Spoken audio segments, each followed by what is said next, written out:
Buenos días, estudiantes. Bienvenidos al ciclo especial de verano 2025. Vamos a dar inicio al curso de física.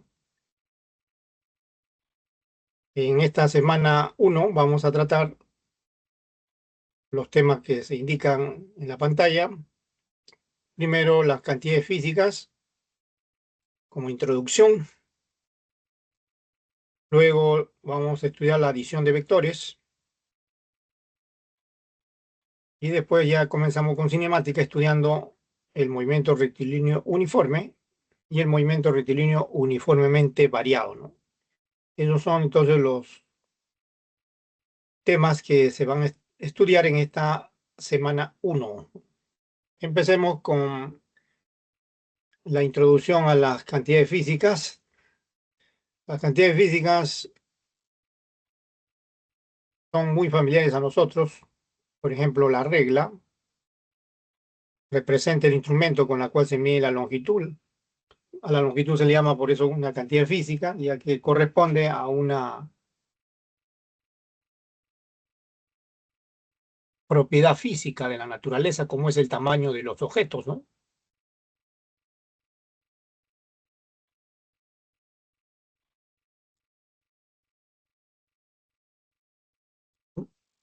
Otras cantidades físicas que se consideran también fundamentales son la masa y el tiempo, que corresponden a propiedades físicas que se van a explicar a continuación, ¿no? Sus instrumentos también son muy familiares a nosotros. En el caso de la masa, se mide con la balanza y los intervalos de tiempo, para abreviar simplemente se puede decir tiempo, pero son intervalos de tiempo.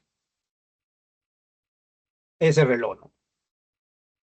Eso es de manera gráfica, ejemplo de lo que vamos a tratar en este primer punto, que son cantidades físicas.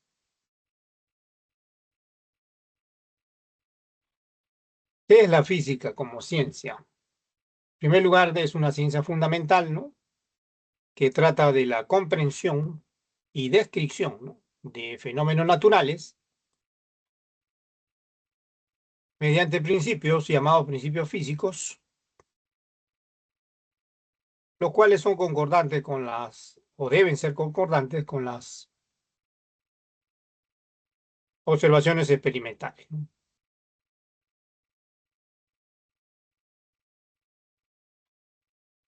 Ahora, ¿qué es un principio físico? Es una proposición que indica una propiedad general de un fenómeno natural o de un sistema físico, ¿no?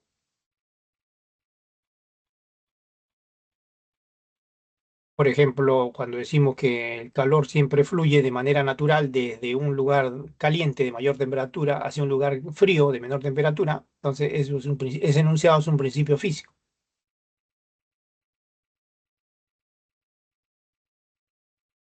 Ahora, un principio físico se expresa con mayor exactitud, con mucho mayor exactitud, usando la matemática. Y eso se traduce en una ecuación llamada ecuación de la física. Las ecuaciones de la física representan o constituyen la guía, o sea, la receta para diseñar instrumentos de medida, ¿no? Estos instrumentos de medida van a permitir que comprobemos experimentalmente el principio físico, o sea, la teoría, ¿no?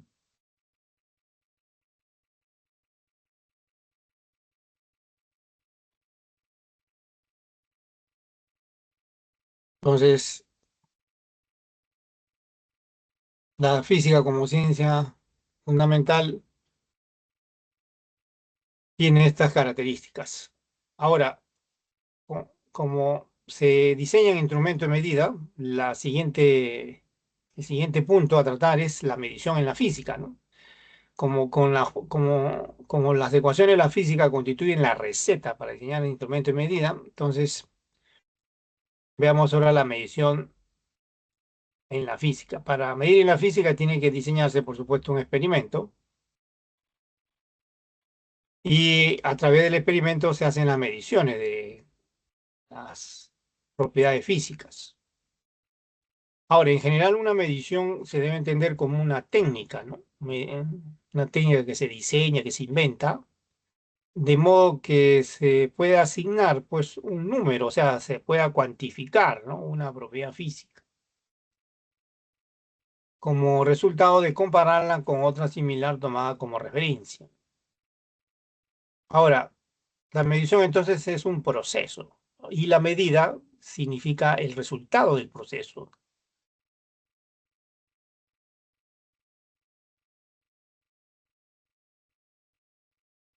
Ahora, a cada propiedad física medible se le asigna un nombre,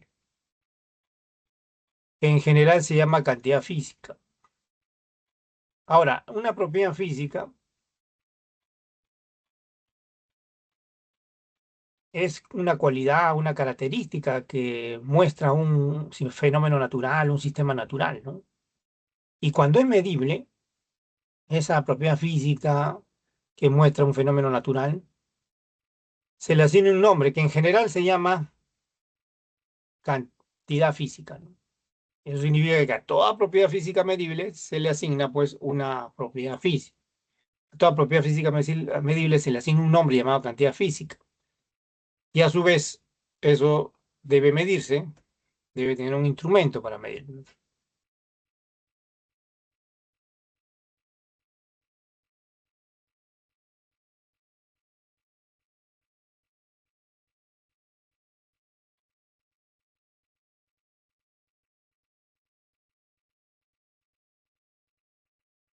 Por ejemplo, de cantidad de propiedades físicas fundamentales es el tamaño de los objetos, ¿no?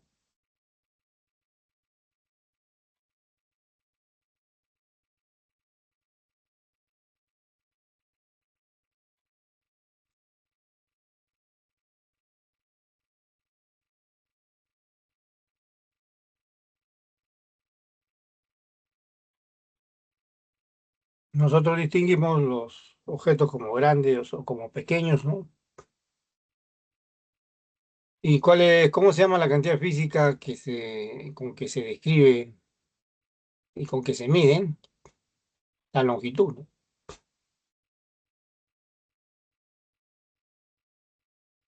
¿Y cuál es el instrumento? Bueno, el más simple es la regla rígida, ¿no? Otra propiedad física que se considera universal es la inercia y está presente en todo objeto material, ¿no? Cualquier objeto material siempre presenta resistencia, ya sea a cambiar su estado de reposo o su estado de movimiento. Eso se llama inercia. Es una propiedad de la materia. Se considera una propiedad física universal, ¿no? La cantidad física que se le asigna para cuantificarla se llama masa, ¿no? Se llama masa.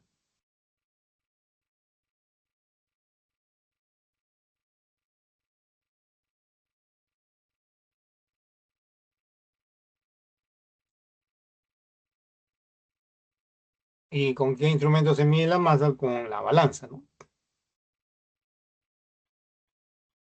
Otra propiedad física universal es la oscilación o vibración, que significa movimiento repetitivo, movimiento que se repite, ¿no? Se repite en intervalos de tiempo, ¿no? Esos intervalos de tiempo en que se repite un movimiento, llamado oscilación o vibración, se llama también periodo de tiempo de oscilación. ¿Cómo se llama la cantidad física que se le asigna para describirle? Se le llama simplemente tiempo o intervalo de tiempo. ¿Cuál es el instrumento? Porque se miden los intervalos de tiempo, el reloj, ¿no? El reloj.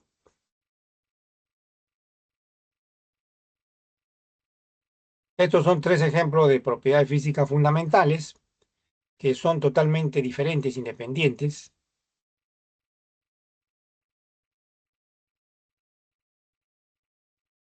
y las cantidades físicas con las cuales se le da denominación y se les mide se llaman también cantidades físicas fundamentales, ¿no? Por esa razón, una cantidad física se considera fundamental si corresponde a una propiedad física universal e inherente de un sistema, ¿no? Es intrínseca de un sistema.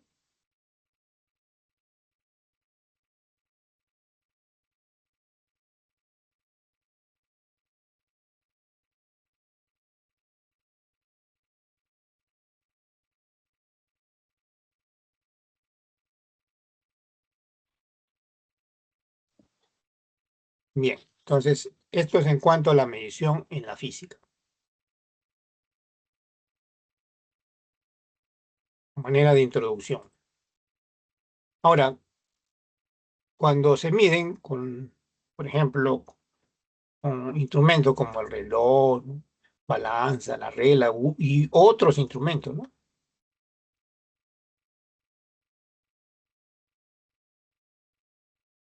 Se obtienen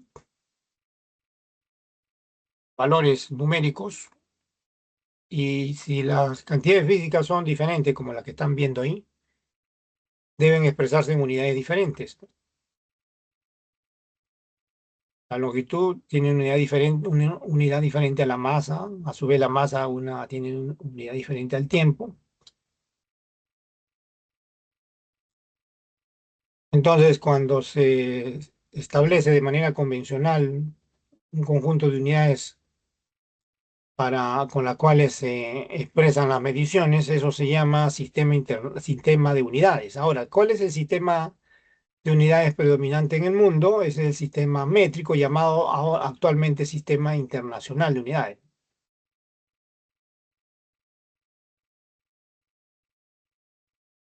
El Sistema Internacional de Unidades, entonces, es la nueva versión del antiguo sistema métrico MKS, ¿no?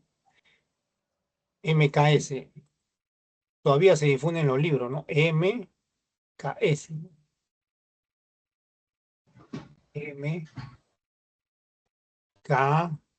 MKS. Este sistema está conformado por tres cantidades fundamentales: la longitud, la masa y el tiempo. Sus unidades fundamentales era metro, por eso la M, el kilogramo, por eso la K, y el segundo, por eso la letra S que ven ahí. La nueva versión es el sistema internacional. El sistema internacional es una ampliación, consta de 7 cantidades fundamentales, que son las que se muestran en la siguiente tabla. En la primera columna se indican las 7 cantidades fundamentales. Miren, las tres primeras son las ya mostradas en la página anterior, que son las del antiguo sistema métrico llamado MKS, longitud, masa y tiempo, ¿no?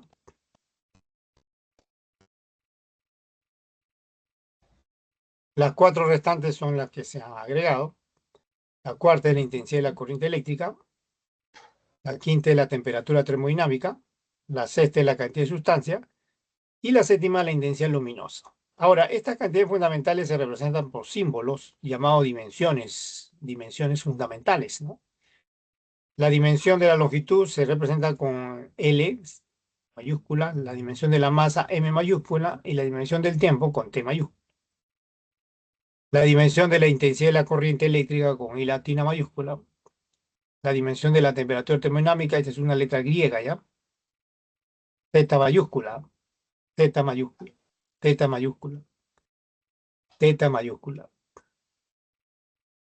La cantidad de sustancia con la letra N mayúscula y la intensidad luminosa con J mayúscula. En la tercera columna se indican los nombres de las unidades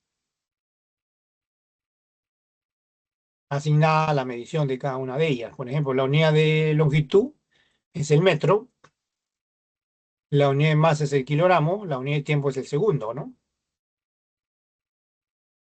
Las cuatro unidades siguientes son como sigue, ¿no? La intensidad de la corriente tiene como unidad el ampere, así se llama, ampere. La unidad de la temperatura termodinámica es el Kelvin. La unidad de la cantidad de sustancia se llama mol, así como se lee. Y la unidad de la intensidad luminosa se llama candela. Ahora, estas unidades también se representan ahora con símbolos, ¿no? El símbolo del metro es M minúscula, símbolo del kilogramo, K y G minúscula, símbolo del segundo, S minúscula, símbolo del ampere, A mayúscula, símbolo del Kelvin, K mayúscula, símbolo del mol igual, ¿no? Así como se lee, M o L. Símbolo de candela, que es la unidad del índice luminosa, es CD, ¿no?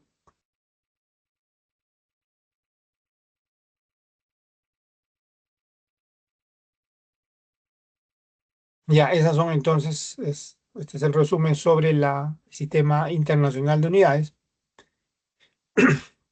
conformado por esas 7 cantidades fundamentales, ¿no?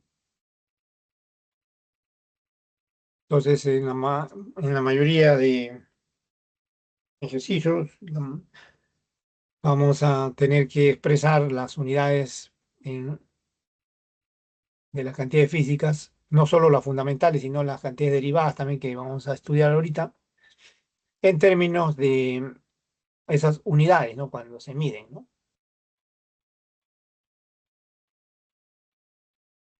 Como observación, hay que indicar que cuando los números que expresan las medidas, o sea, cuando se miden, son muy grandes, muy pequeños, se utilizan prefijos, ¿ya? Como unidades del sistema internacional, solo que son prefijos nada más, pero siguen siendo unidades del sistema internacional. Por ejemplo, el prefijo tera, símbolo T, ¿no? Mayúscula, indica un orden de magnitud de 10 a la 12, o sea, 10 elevado a la 12. Y la equivalencia de los tera, metros con metros, es que un terametro equivale a 10 a la 12 metros, un billón de metros. Y al costado del prefijo, del símbolo del prefijo que es T, se pone el símbolo de la unidad de longitud en el sistema internacional, que es M, pues metro, ¿no? Y, por ejemplo, el tera se usa, pues, para terametros, para indicar longitudes bien grandes, ¿no? Ahora, el prefijo giga, símbolo G mayúscula, se utiliza cuando el orden de magnitud con que se mide la cantidad física es de 10 a la 9. Corresponde a un orden de magnitud de 10 a la 9. Y cuando se toma como unidad de longitud, se llama giga, es el prefijo metro. Y otra vez se le agrega el M, ¿no? G mayúscula M. Otro es el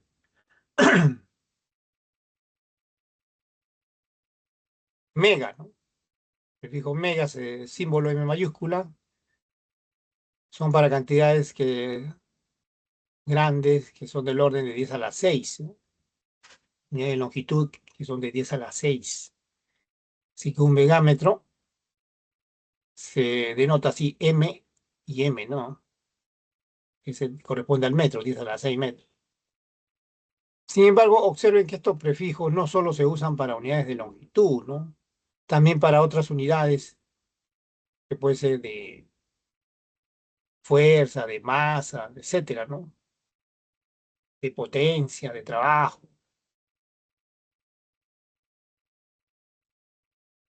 El kilo significa que el factor de 10 es a la 3, ¿no?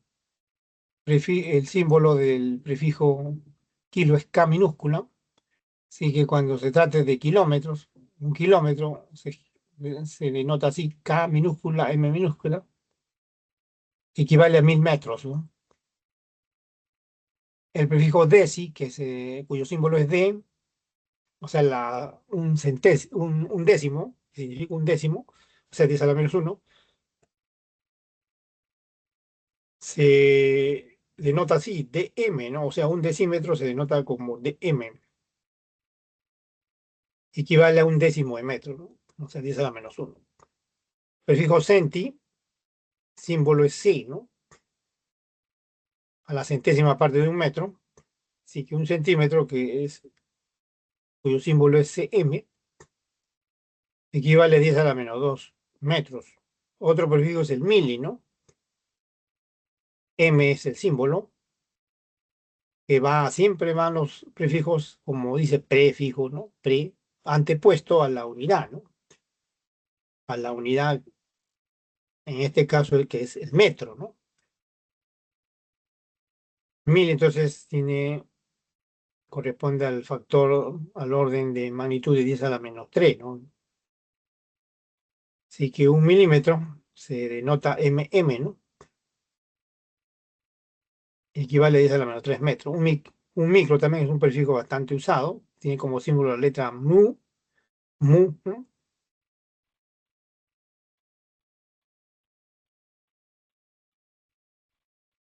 Es del orden de 10 a la menos 6. Así que cuando hablamos de micrómetro, su símbolo es m, ¿no?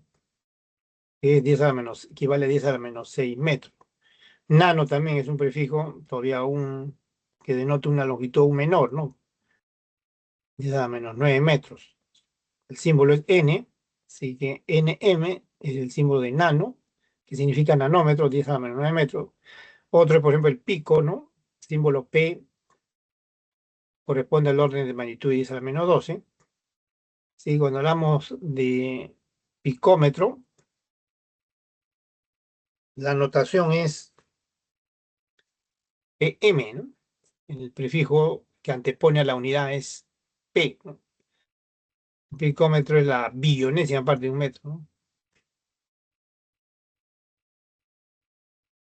Estos prefijos, vuelvo a repetir, cuyos símbolos se dan ahí y los órdenes de magnitud se dan ahí, también se utilizan para otras unidades, ¿no? Como vuelvo a repetir, ¿no?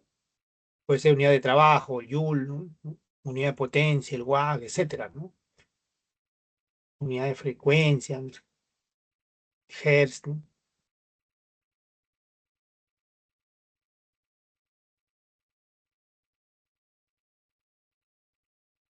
Entonces, esa es la observación.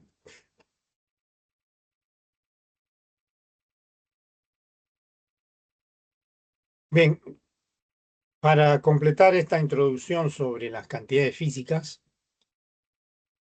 es conveniente estudiar el análisis dimensional. Miren, las ecuaciones de la física tienen una característica que consiste en que todos sus términos que se estén sumando o restando tienen las mismas dimensiones, es decir, no deben ser de diferente naturaleza, de la misma naturaleza.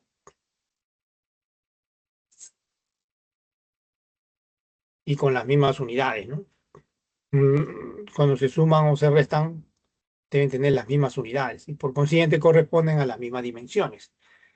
El procedimiento que permite comprobar entonces la homogeneidad, ¿no?, de una ecuación de la física se llama análisis dimensional, ¿no? Este análisis utiliza un principio llamado principio de homogeneidad dimensional, que cuando se aplica para examinar una ecuación de la física, el resultado da como resultado una ecuación, una igualdad, ¿no?, la cual muestra, o sea, indica las dimensiones fundamentales de un sistema de unidades, ¿no? Y en general se puede escribir de esta forma, entre corchetes la letra X, que significa dimensión. Ya cuando vean en el análisis dimensional una letra entre corchetes se lee dimensión, ¿no?, de la cantidad X. Y al otro lado de la igualdad deben estar las dimensiones fundamentales del sistema de unidades, en este caso el sistema internacional, así que pueden aparecer la longitud, la masa, el tiempo, etcétera, ¿no?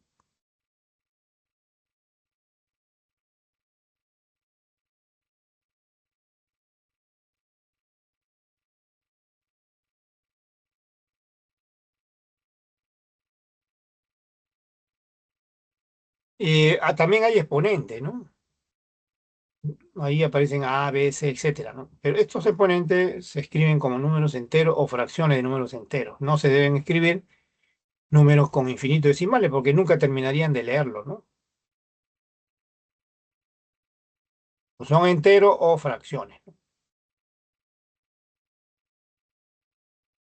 Estas ecuaciones tienen propiedades básicas Veamos, solo 5 son necesarias y suficientes. Por ejemplo, la dimensión de cualquier número real siempre es uno, ¿no? Y se dice que la cantidad es adimensional, ¿no? Cualquier número real. Las funciones matemáticas, por ejemplo, las funciones trigonométricas, las funciones logarítmicas, las funciones exponenciales, todas ellas no tienen unidades, son cantidades adimensionales. Cuando se les toma la dimensión, debe igualarse a uno.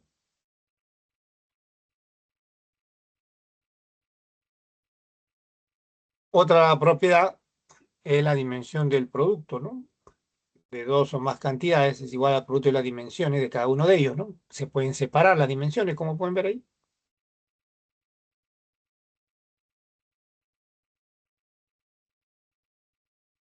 La otra, una tercera es la dimensión del cociente de dos cantidades X.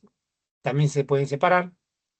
Dimensión del numerador, dimensión de X sobre dimensión del denominador, dimensión Y. Una cuarta es la dimensión de una cantidad adimensional, o sea, un número real C, por una cantidad física X, por ejemplo. Cuando se le toma la dimensión a un número real multiplicado por una cantidad física, el resultado es igual a la dimensión de la cantidad física nada más, porque la dimensión del número real es uno, pues por esa razón. Y una quinta es la dimensión de una cantidad X elevada a la n. Este es igual al producto de las dimensiones de cada una de esas cantidades, ¿no? O sea, como se multiplica n veces, entonces el n puede salir fuera, pues, ¿no? Fuera de los corchetes. Bien, esas son 5 propiedades necesarias y suficientes para examinar la homogeneidad de las ecuaciones en la física, o sea, en el análisis dimensional, ¿no? Son suficientes porque eh, en en este procedimiento del análisis dimensional tiene que aplicarse siempre desde el comienzo y lo más que se pueda, ¿no? El principio de homogeneidad, ¿no? El principio de homogeneidad hace pues que no sea necesario que memoricen más de 5, ya que cuando se aplica hay que practicar nomás en la aplicación de este principio, solo bastan 5, ¿no? Cantidades fundamentales, que diga propiedades de las ecuaciones dimensionales. Entonces, ¿qué es el principio de homogeneidad? ¿Qué cosa establece? Una condición para que una ecuación sea dimensionalmente homogénea, ¿no?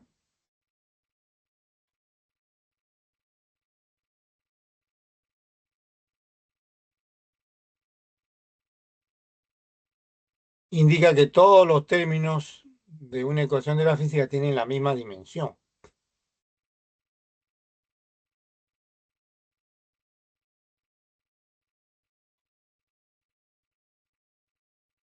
Ejemplo, esta es una ecuación de la física, la cinemática.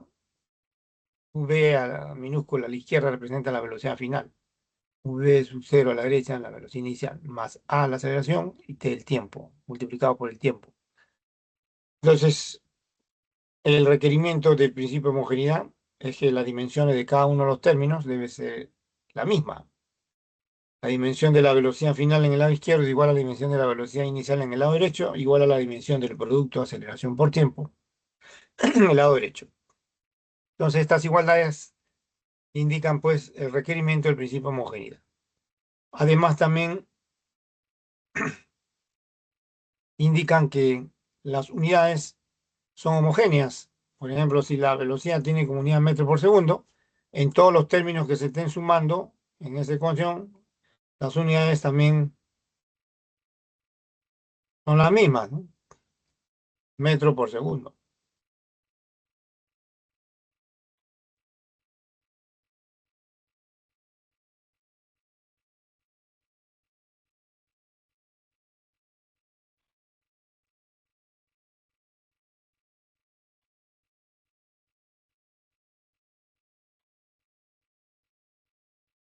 Entonces las unidades en cada uno de los términos también deben ser iguales. Entonces eso lo vamos a poner acá ya, las unidades.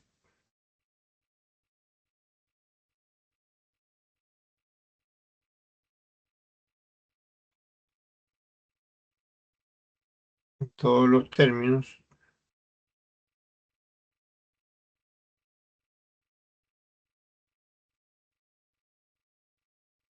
deben ser iguales. Ese es el requerimiento del principio homogéneo. Ese es el requerimiento del principio de homogeneidad.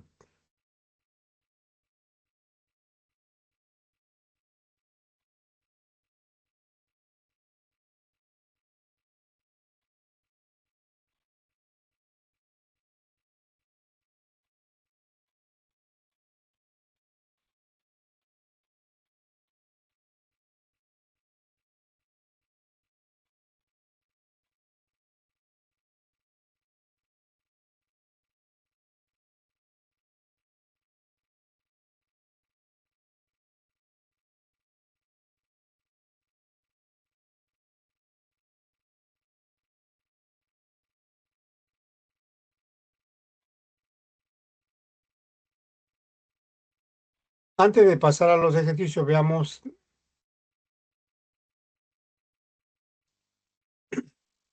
las dimensiones de algunas cantidades derivadas. ¿Qué es una cantidad derivada, no? Se llama así cuando se define en función de una o más cantidades fundamentales, ¿no? Por ejemplo, el área es una cantidad derivada, ¿no? Se define en función del largo y el ancho. Así que la ecuación dimensional del área es dimensión del largo por dimensión del ancho, que es L por L, o sea, L cuadrado, ¿no? El volumen es otra cantidad derivada, se define en función de la longitud también, tanto para el largo, el ancho y la altura, ¿no? L por L por L, L al cubo, ¿no? La velocidad es otra cantidad derivada, es la ecuación dimensional de la velocidad, es dimensión de desplazamiento entre dimensión de tiempo. La dimensión del desplazamiento es L, la dimensión del tiempo es T, ¿no? L por T a la menos 1 es la dimensión de la velocidad. La dimensión de la aceleración, esta es la ecuación dimensional de la aceleración, dimensión de velocidad entre dimensión de tiempo. La dimensión de la velocidad, como pueden ver ahí, se conoce de L por T a la menos 1, la dimensión del tiempo, abajo otra vez queda T. El T no, en estas dos últimas ecuaciones dimensionales, como pueden ver, el T no se deja abajo, ¿no? El denominador, sino hay que subirlo al numerador. Entonces cambia de signo el exponente, ¿no? Por ejemplo, para la velocidad queda LT a la menos 1, para la aceleración queda, al sumar los exponentes, queda LT a la menos 2, ¿no? La fuerza es otra cantidad derivada. Esta es la ecuación dimensional de la fuerza, dimensión de masa, dimensión de aceleración. Ahora, la masa es m, pues fundamental, y la aceleración es L por T a la menos 2. Esa es la dimensión de la fuerza.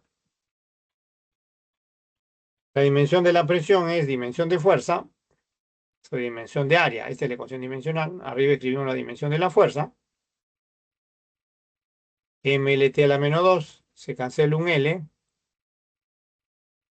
El L que queda abajo lo suben y la dimensión de la presión es M por L a la menos 1, T a la menos 2, ¿no? La dimensión del trabajo, esta es la ecuación dimensional del trabajo, que es dimensión de fuerza por dimensión de distancia. La dimensión de la fuerza es MLT a la menos 2. La dimensión de la distancia es L, así que queda M por L cuadrado T a la menos 2, la dimensión del trabajo. La dimensión de la densidad, ¿no? Es dimensión de masa sobre dimensión de volumen, esta es la ecuación dimensional. Arriba escribimos la dimensión de masa fundamental, M. Abajo L al cubo, subimos el L al cubo, queda M por L a la menos 3 la dimensión de la densidad. Una masa, ¿ven? La dimensión de la energía tiene como ecuación dimensional, dimensión de masa, por dimensión de velocidad al cuadrado. Entonces la masa es M, la velocidad es L por T a la menos 1 al cuadrado, el 2 ingresa a multiplicar los exponentes, queda M, L cuadrado, T a la menos 2. ¿Ya?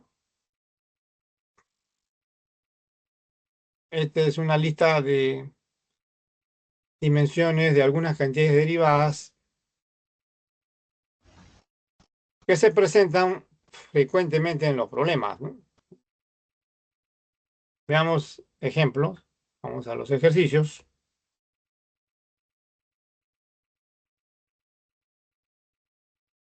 En relación al análisis dimensional, dice indique verdadero o falso. Primera proposición. Las cantidades físicas fundamentales pueden definirse en función de otras, ¿no? Cantidades físicas no, se definen de manera independiente y corresponden a una propiedad física universal, un sistema natural.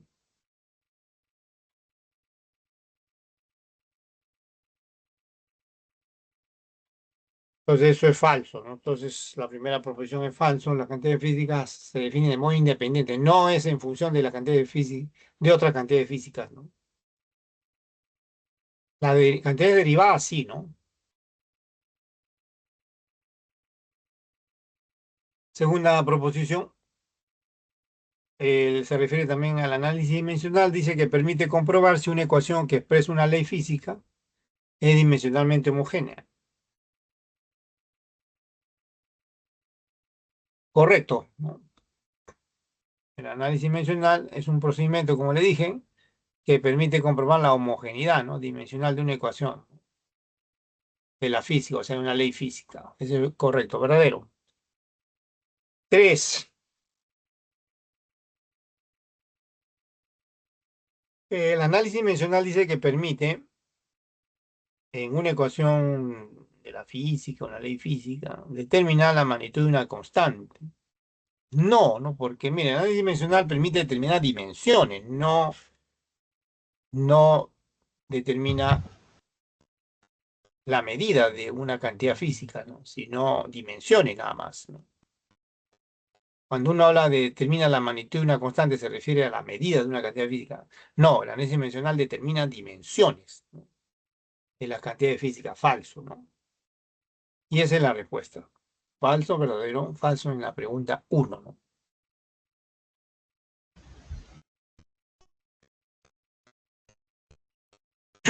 Veamos la número 2 ahora.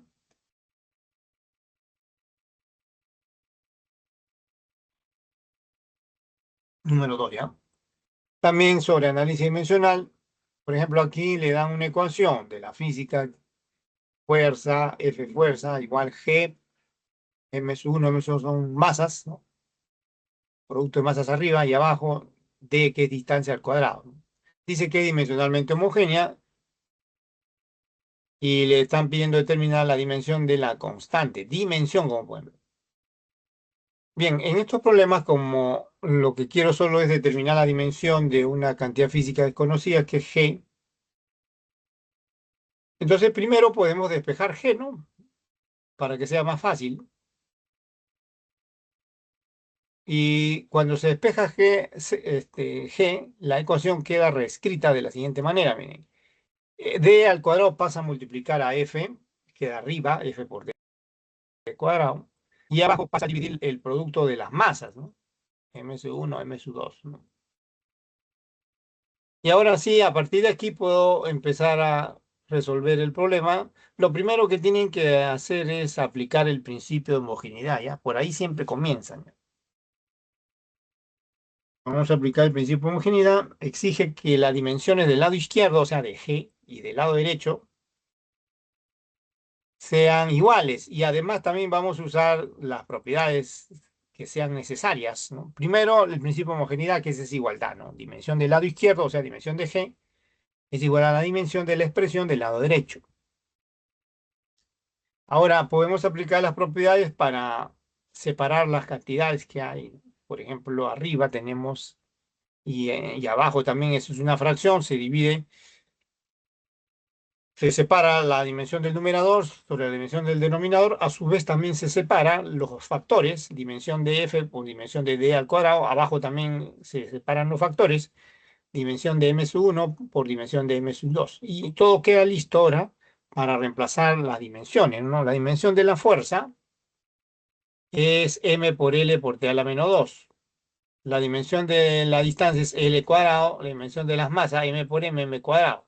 Acá a simple vista se cancela un M, el M que queda lo suben, pues, ¿no? Pero cambia de signo el exponente, por eso aparece M a la menos 1 acá. Como hay L cuadrado y L que se multiplican, que L al cubo y el otro factor que quede es T a la menos 2. Esto también se puede escribir en otro orden. El orden de los factores no altera el significado aquí de la dimensión. Pueden escribir primero L al cubo, T a la menos 2, ¿no? M a la menos 1. Y esa es la respuesta, ¿no? Esa es la respuesta.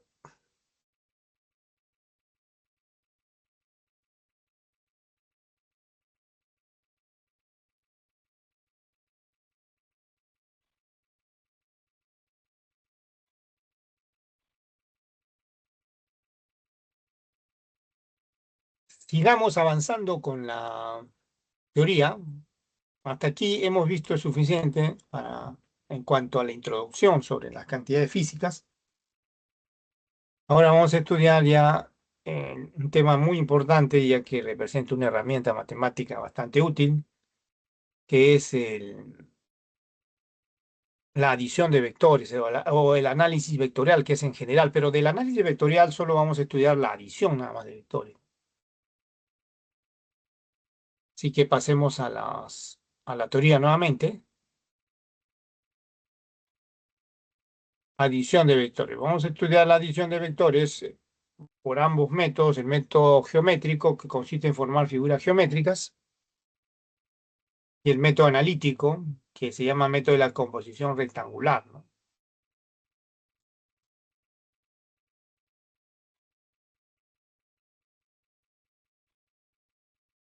Es donde se muestra un ejemplo que es en la figura del lado derecho, ¿no?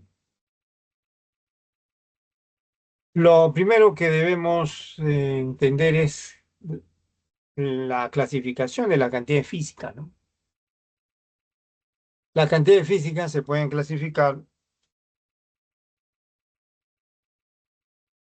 en dos categorías, en dos grupos. A una se le llama cantidades escalares y a otra se llama cantidades vectoriales. Las cantidades escalares se describen solamente leyendo el número en la escala del instrumento. Por ejemplo, se lee el número en la escala de un termómetro y la temperatura queda totalmente especificada, ¿no? En el cuerpo, ¿no? También se puede medir, se puede leer en la escala de un tensiómetro y la presión arterial queda totalmente determinada, ¿no? O especificada. Aquí se muestra un termómetro, basta leer hasta dónde se expande la columna de líquido en el termómetro, hasta que el número llega, y eso significa la medida de la temperatura. O si es un tensiómetro colocado en el brazo, basta leer también la escala del tensiómetro para conocer la medida de la presión arterial, ¿no?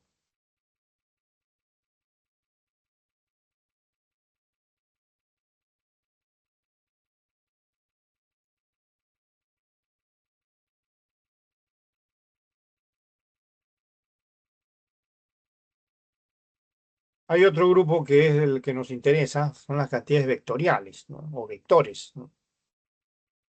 En este caso ya no basta un número para que quede especificado, ¿no? Se describen por lo menos considerando dos elementos, magnitud y dirección, pero cuando el vector se representa en forma geométrica se puede agregar un elemento más, como pueden leer ahí, sentido, ¿no? Entonces, si la descripción es analítica, solo bastan dos, ¿no? La magnitud y la dirección. Por ejemplo, si es la velocidad de un coche, de un auto, como el que están viendo ahí,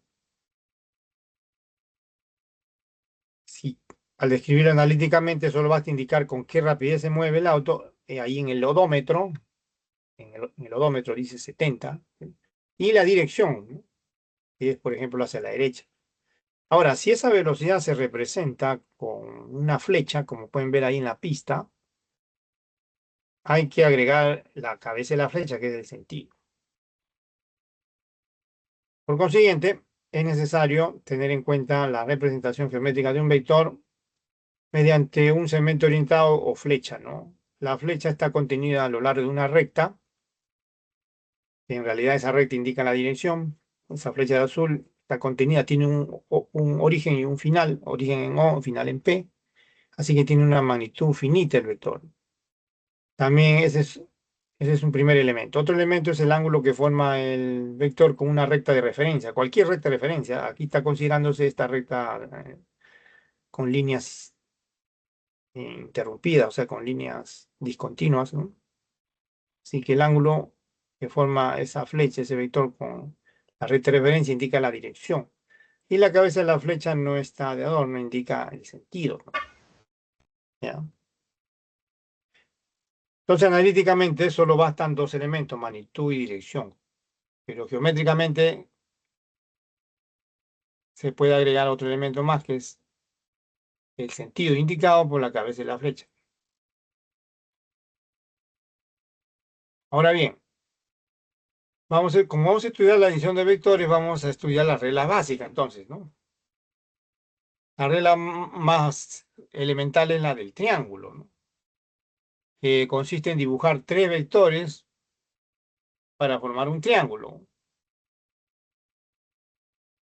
Por ejemplo, si tengo un vector A, un vector B acá, y quiero formar un triángulo, primero puedo dibujar el vector A, flecha de azul, a continuación el vector B, y el vector que se dibuja desde la cola del vector B hasta la cabeza del vector A, es la flecha de verde, representa la adición A más B y se llama resultante o vector resultante.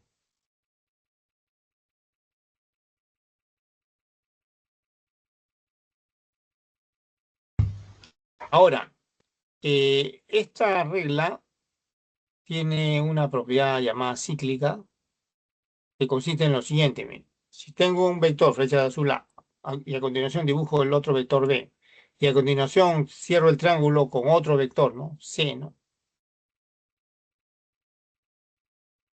Demuestra fácilmente que la adición A más B más C es el vector cero y esto es útil en problemas elementales de física, como vamos a ver, ¿no?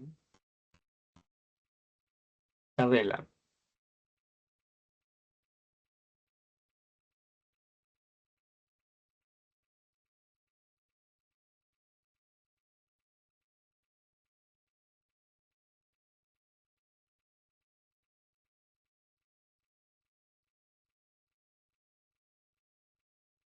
Una extensión de esta regla es la del polígono, ¿no? Ya no se suman dos vectores, sino tres o más, ¿no? Como pueden leer ahí. Por ejemplo, yo tengo un vector A continuación tengo otro B, sigo dibujando otro vector C, sigo dibujando otro D, y así sucesivamente. La flecha que se dibuja desde la cola del primer vector hasta la cabeza del último, esa flecha de negro, representa la adición, ¿no? A más B más C más D. Y eso se llama resultante, pues, ¿no? O vector resultante.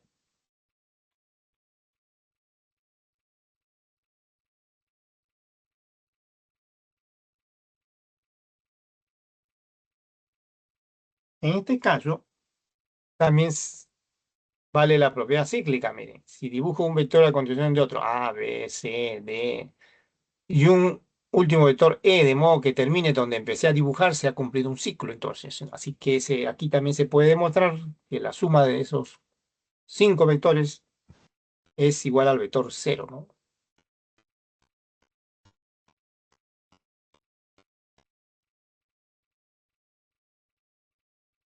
Otra regla que también es útil es la del paralelogramo, ¿no?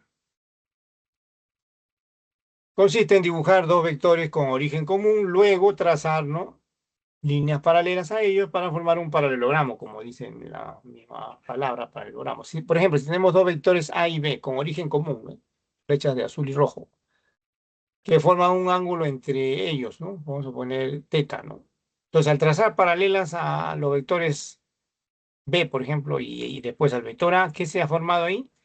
Un paralelogramo. El vector que se dibuja desde el origen común de ambos vectores hasta el vértice opuesto de ese paralelogramo, o sea, el que ocupe esta diagonal mayor, representa, esta diagonal mayor representa la adición A más B y se llama resultante.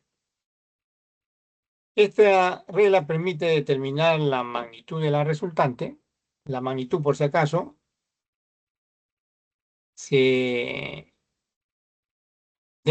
se puede denotar con dos rayitas verticales a los costados de, ya sea de R o de la suma A más B, ¿no? O también se puede poner la letra sola sin dibujar la flecha encima de la letra, ¿no?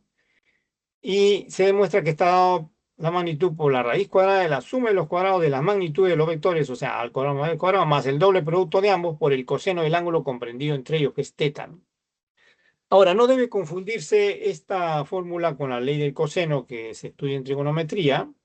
Por ejemplo, nuevamente, si tenemos dos vectores A y B, origen común, ángulo entre ellos teta, se fueron el paralelogramo.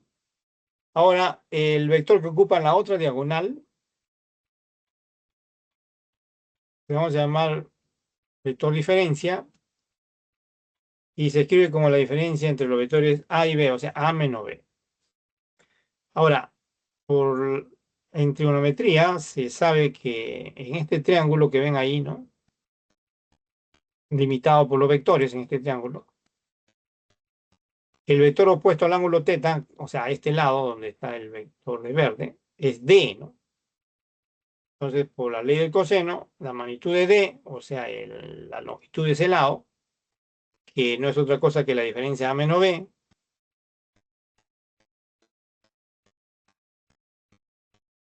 se escribe así: raíz cuadrada de la suma de los cuadrados de la magnitud de los vectores menos, ya no más, sino es menos, el doble producto de ambos, de la magnitud de ambos por el coseno de teta, ¿no?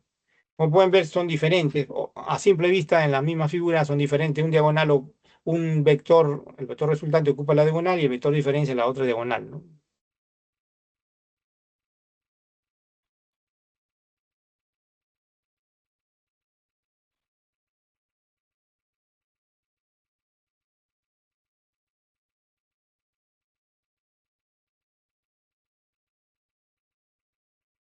Y esto no es otra cosa que la llamada ley del coseno.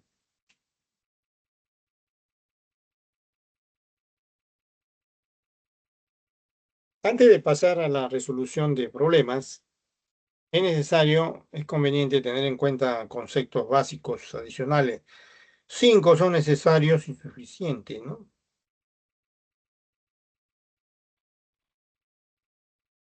Por ejemplo, uno es la diferencia de vectores, que no significa resta en el método geométrico, ojo, en el método geométrico.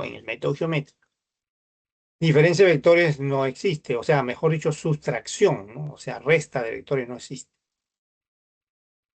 Así que la diferencia de vectores significa sumar un vector más el opuesto de otro, ¿no? Como sigue, miren, supongamos que tenemos dos vectores, A y B, con origen común, ¿no? Para escribir la diferencia A menos B, debo sumar entonces el vector opuesto a B, que es la flecha de amarillo, más el vector A. Y nos da, por la regla del triángulo, nos da el vector de rojo, que es menos B más A, que es lo mismo que escribir A menos B. Al inverso también, miren, si tenemos A y B, otra vez, origen común, si quiero escribir la diferencia B menos A, debo de sumar por la regla del triángulo el vector opuesto a A, que es menos A, flecha de amarillo, más el vector B, ¿no? Y va a quedar menos A más B, ¿no? Que es igual a la diferencia B menos A.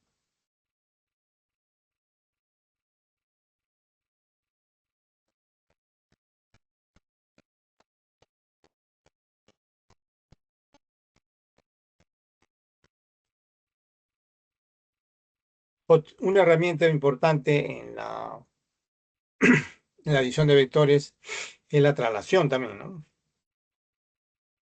Todos los vectores que se grafican, o sea, las flechas, se pueden trasladar a cualquier lugar, ¿ah?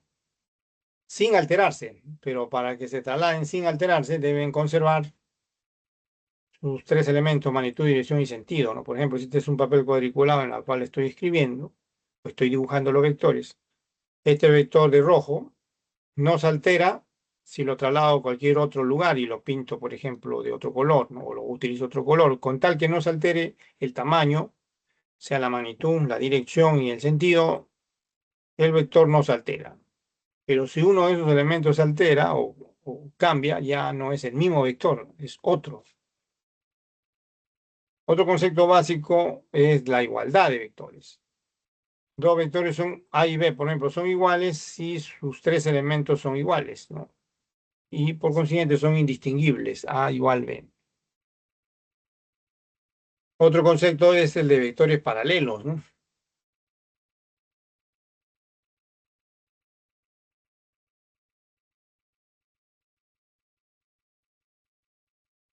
tenemos dos vectores paralelos, por ejemplo, A y B, la misma magnitud, pero sentido opuesto, como pueden ver.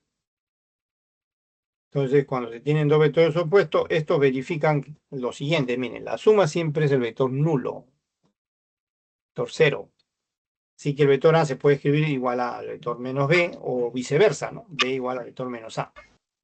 Cada vez que tengamos entonces dos vectores opuestos, la suma da al vector cero, ¿ya? Este es un cuarto concepto básico.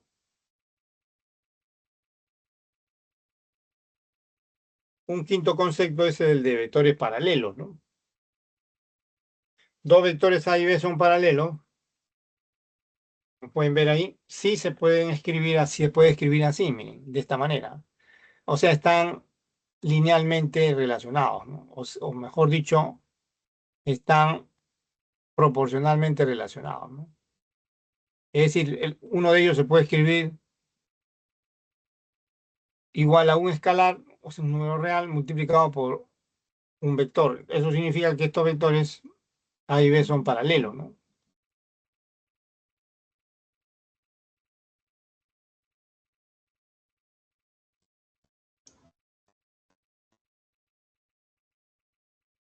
Observaciones, miren.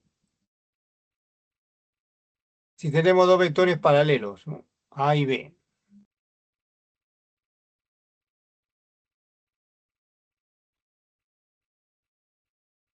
en el mismo sentido, ¿no?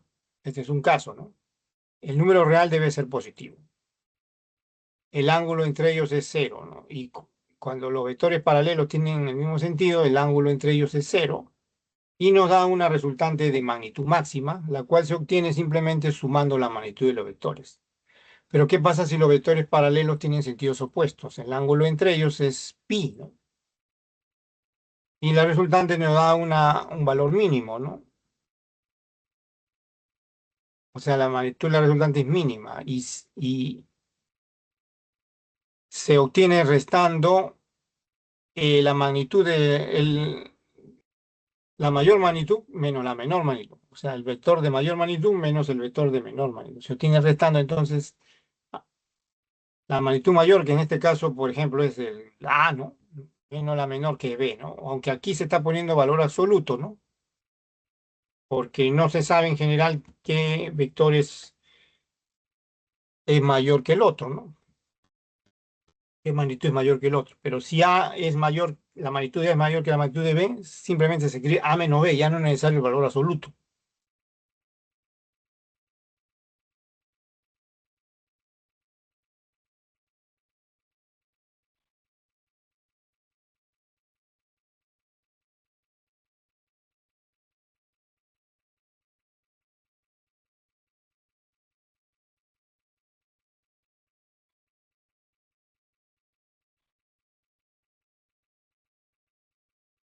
Y a veces se presentan problemas con estos conceptos, ¿no? De resultante máxima, resultante mínima, ¿no?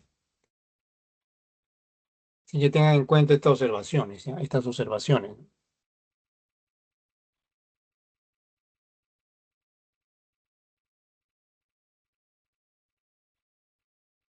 Vamos ahora sí, ejemplos.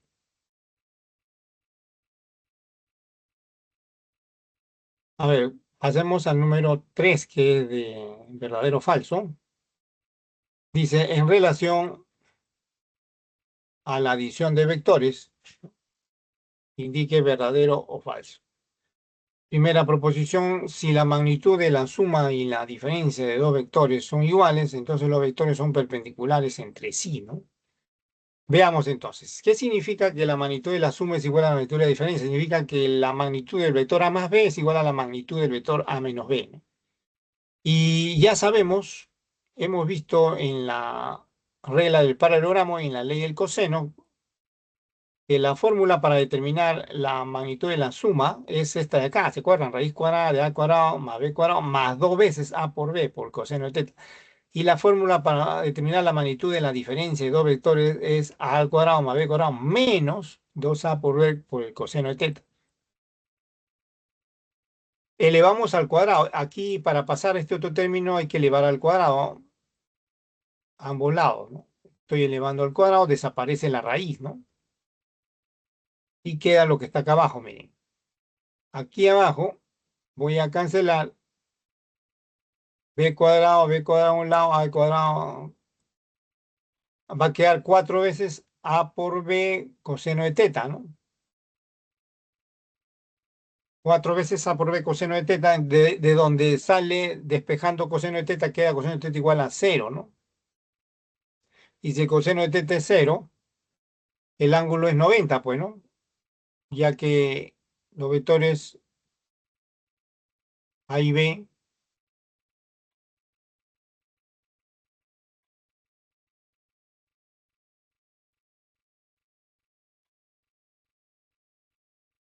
o para los vectores A y B, se asume que el ángulo es mayor que cero, o mayor o igual que cero, menor o igual que 90, ¿no? Entonces, en ese caso, teta, como el coseno de cero, el coseno de teta es cero, entonces el ángulo que corresponde es 90 grados, ¿no? Ahora, gráficamente es así, miren, yo tengo este vector A, flecha de rojo, y este vector B, perpendiculares entre sí, trazo paralelas a los vectores que estoy usando, la regla de paralelogramo. El vector resultante de esta flecha en morado, ¿no? Es A más B. Y el vector diferencia es, por ejemplo, el vector diferencia A menos B es la flecha que va desde la cabeza de B y termina en la cabeza de A, o sea, A menos B. Y los ángulos, el ángulo entre los vectores A y B es 90 grados, ¿no? Ahora, como es un rectángulo, las diagonales son de igual longitud, ¿de acuerdo? Son de igual longitud. Y por eso se cumple esto que está acá, ¿no? La magnitud de A más B es igual a la magnitud de A menos B. Cuando ocurre eso, quiere decir que es un rectángulo. Y eso significa que los vectores entonces deben ser perpendiculares entre sí. Ya con eso se demuestra que es verdadera la proposición.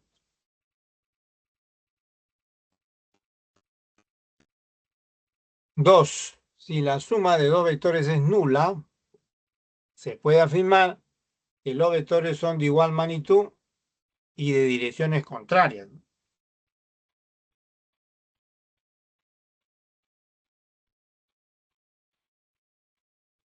Bueno, aquí no es otra cosa que el concepto de vectores paralelos, como vimos, opuestos, como vimos en antes, ¿no? Hace un momento, ¿no? Tenemos un vector A de verde hacia la derecha, un vector B de rojo hacia la izquierda.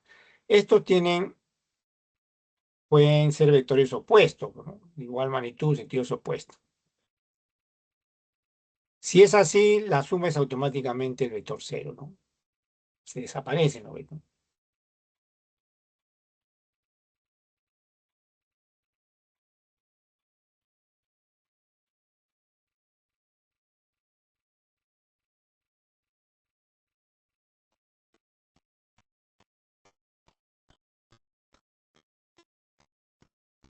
Es verdadero, entonces.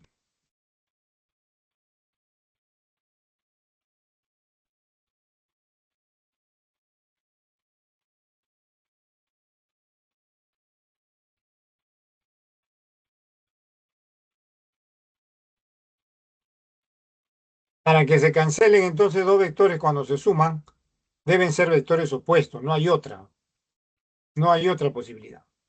Verdadero. Tercera proposición, dos vectores son paralelos siempre que uno de ellos sea un múltiplo del otro. Bueno, no necesariamente múltiplo, puede ser un múltiplo también, ¿eh? Por ejemplo, esta n que es un número real, el número real puede ser, por ejemplo, 2 o un medio, ¿no? Si es 2 es múltiplo, ¿no? Si es un medio, es un múltiplo. O sea, no siempre es múltiplo, puede ser su múltiplo. O sea, el vector A puede ser la mitad de B o el vector A, ese sería su múltiplo, ¿no? Y el vector A puede ser el doble del vector B, eso ya sería múltiplo, ¿no? Entonces, no necesariamente múltiplo. Puede ser que uno sea su múltiplo del otro, ¿no? Por esa razón es que es falso, ¿ya?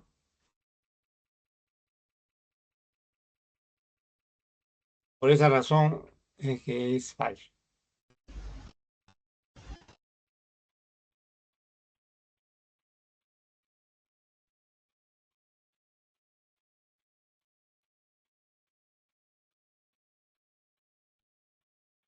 Sigamos con ejercicios de adición de vectores. Veamos ahora el número 4, ¿no?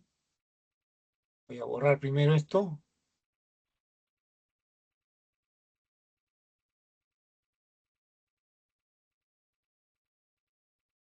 Todavía se ha quedado un poco. Ahora sí. Ya. Dice, dado los vectores mostrados en la figura, determine la magnitud del vector resultante. Si C vale 3 unidades y D vale 5 unidades.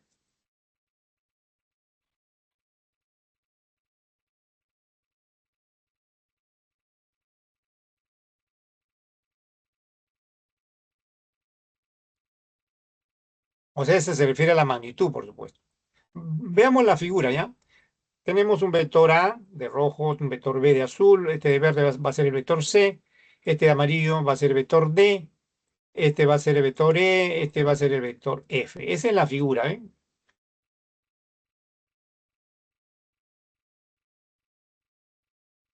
En esa figura solo se conocen los módulos, o sea, la magnitud del vector C, que es 3 unidades, y el vector D, que es 5 unidades, ¿de acuerdo? O sea, el de verde y el de amarillo.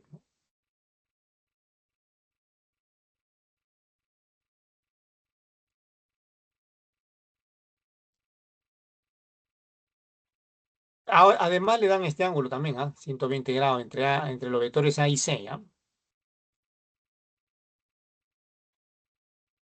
También hay que aclarar acá, ¿saben qué? Que los vectores A y D son paralelos, ¿ya? Deben ser paralelos, de modo pues que este ángulo es el suplemento, o sea, 60 grados, ¿ya? Eso hay que aclarar, ¿ah? Hay que indicar eso. Hay que asumir que los vectores A y D son paralelos, pero tienen sentidos opuestos, ¿no? ¿Ya? Eso hay que aclarar, ¿ya? Ya, entonces veamos la solución. Entonces aquí podemos usar la regla del triángulo. Si sumo A más B, miren, observen acá. A, vector de rojo más B. ¿Qué me da? Me da otro vector C. No, otro vector C.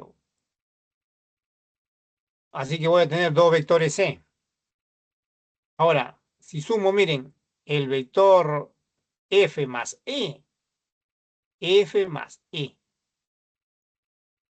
F más, me da el vector, otro vector D. O sea, van a haber dos vectores D, 2D. Ahora, ¿cuál es el ángulo? Como el vector 2C y el vector 2D son paralelos, ¿no? Los vectores de verde, miren, son paralelos. Entonces el ángulo entre los vectores 2C y 2D también es el mismo, de 60 grados que está acá entre los vectores de C y D. También es el mismo, ya que son vectores paralelos. Así que puedo construir un paralelogramo donde el ángulo entre los vectores 2C y 2D sea 60 grados y esta diagonal mayor representa la resultante. Le están pidiendo la magnitud de esa resultante. Ahora, ya se conocen en realidad las magnitudes de los vectores. Miren, 12 significa 6, pues no, 2 por 3, 6. 2D, la magnitud significa 2 por 5, 10, ¿no? El ángulo 60 grados, así que de frente ya podemos determinar la,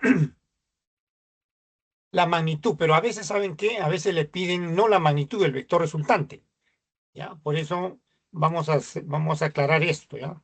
Si le piden el vector resultante, primero le piden el vector resultante. Lo que tengo que hacer es sumar todos los vectores, ¿no? A más B más C más D más C más F. Pero ya hemos visto que en la figura, que A más B es C, ¿no? ¿Se acuerdan al comienzo? Y después F más E es 2, es D. Perdón, acá es D, ¿ah? Vamos a aclarar. Es D, esto es D. Ahora sí.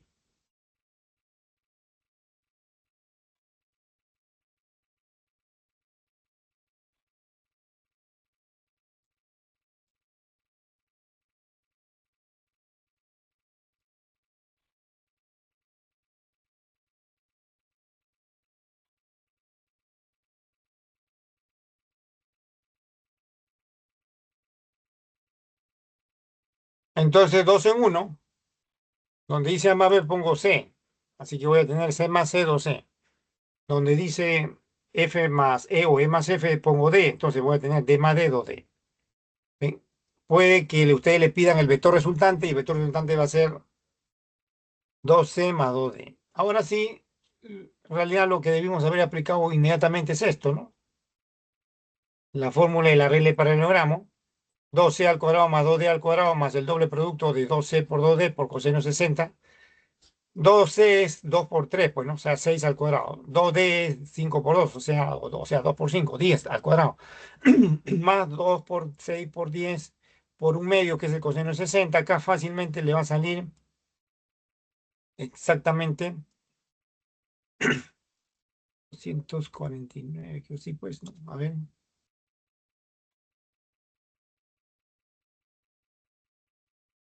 queda 36 más 100, 136,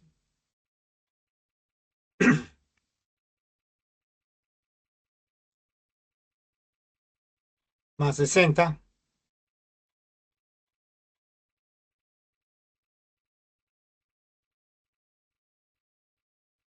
Sí, le va a salir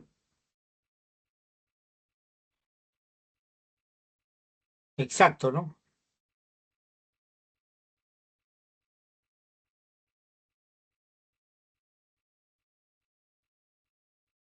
196. Raíz cuadrada en 196. O sea, esto de acá va a salir 196. Raíz cuadrada de 196 es exacto, ¿no? Todo esto da 196. Es 14, pues, ¿no? Y esa es la respuesta, 14 unidades, ¿no?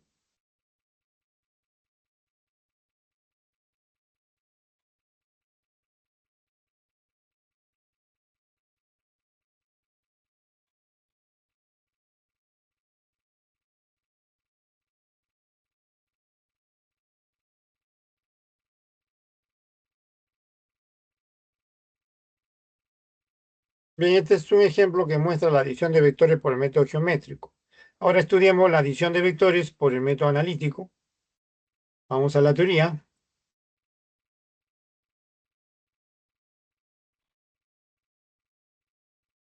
llamado también método de la decomposición rectangular, ¿no?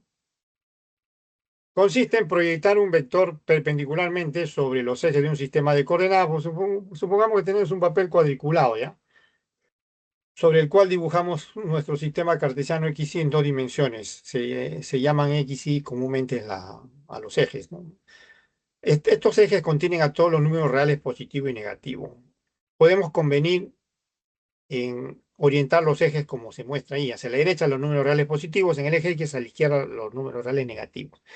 En el eje Y hacia arriba los números reales positivos, hacia abajo los números reales negativos.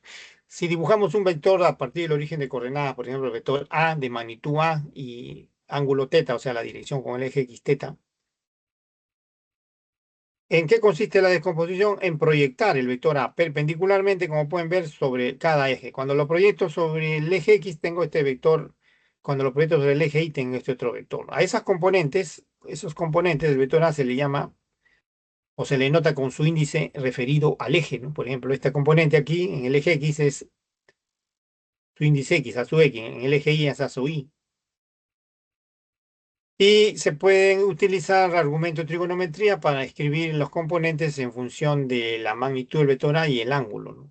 Por ejemplo, a partir de la función coseno, obtengo el cateto que está junto al ángulo y ese cateto que está junto al ángulo, que es el componente a su X, va multiplicado siempre por el coseno, ¿no? En este caso de teta.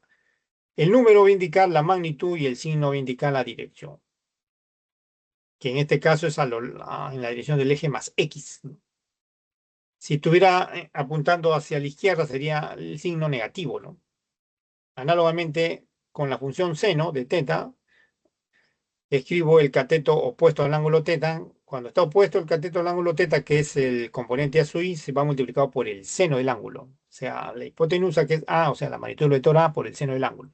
Nuevamente acá el número solo indica la magnitud y el signo indica la dirección, o sea, ejes más Y. Si estuviera apuntando hacia abajo ese vector, la dirección se indicaría con signo negativo. Y estos Es muy útil esta descripción porque expresan pues de manera analítica, o sea, matemática, las componentes del vector A.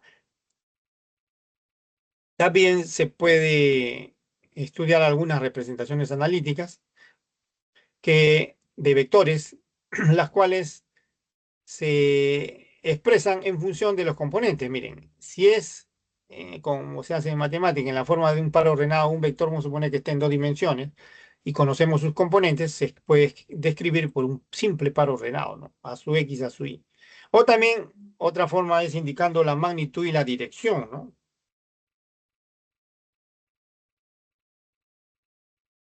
La magnitud viene dado, teniendo en cuenta la figura de la página anterior, por el teorema de Pitágoras, A igual raíz cuadrada de la suma de los cuadrados de los componentes, ¿no? Y la dirección puede determinarse a partir de la tangente teta, que es en un triángulo rectángulo, puede escribirse como el cateto opuesto a su y sobre cateto adyacente a su x, valor absoluto, por supuesto.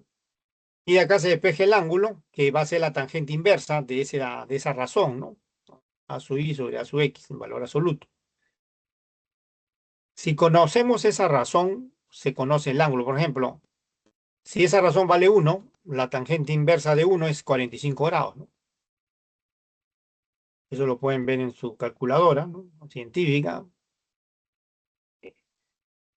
El -1 no es exponente, ¿ya? Es simplemente para indicar que es tangente inversa, nada más.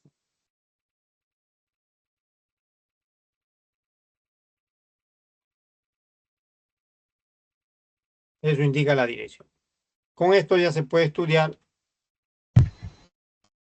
En realidad es tangente inversa, ¿no? No es exponente. Con esto ya se puede estudiar la adición de vectores por el método analítico,